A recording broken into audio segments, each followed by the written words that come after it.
Ladies and gentlemen, welcome back to the Indie Zone podcast. My name is Kathy. We have been following the Richard Allen versus State of Indiana appeal that has been working its way through an appellate state court in Indiana. Mr. Allen was convicted of crimes regarding two friends, Abby and Libby. This is known as the DelphI case. He is seeking to challenge the jury trial conviction on the two counts based on Fourth Amendment grounds. He's seeking either a reversal outright or a remanding of his case to the state court level in order to have what's called a Franks hearing, challenging the warrant affidavit. He was denied a Franks hearing, and he believes that this is reversible error. At this time, Mr. Allen filed his initial petition on the merits, setting forth his legal argument supported by evidence and legal authority.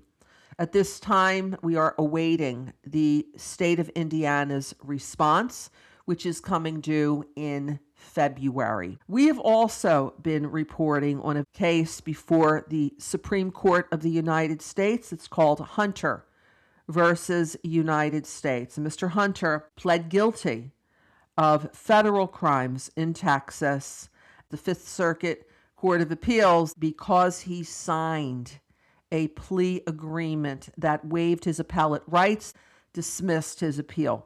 Mr. Hunter went on, filed a petition for writ of certiorari with SCOTUS, the Supreme Court of the United States.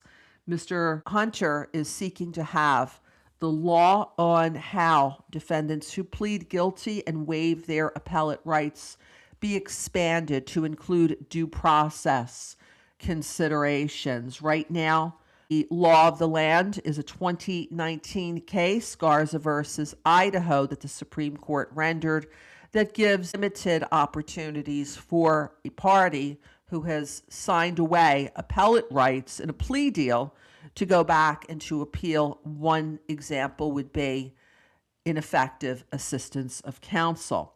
Mr. Hunter is helped by the Cato Institute, who has filed a paper on behalf and in support of Mr. Hunter.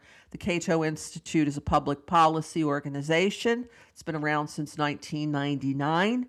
They are located out of Washington, D.C., and they have some concerns about these plea agreements where parties waive their appellate rights based on constitutional arguments. Also, their platform is for the proper behavior of law enforcement when investigating criminal cases. Oral argument in the Hunter case is scheduled for March 3rd, 2026, and then there's a ruling that's anticipated by the Supreme Court on this matter that should be dropped no later than the end of June 2026, when the Supreme Court typically retires for the summer and then comes back for the 2026-2027 year, first week of October 2026.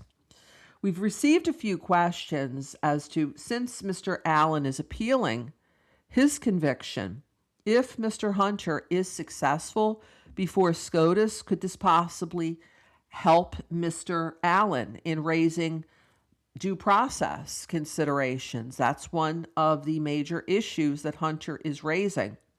And in our opinion that we give under the First Amendment, pure speculation commentary, it appears that it would not, because the Hunter decision is aimed at defendants who plead guilty and waive their appellate rights.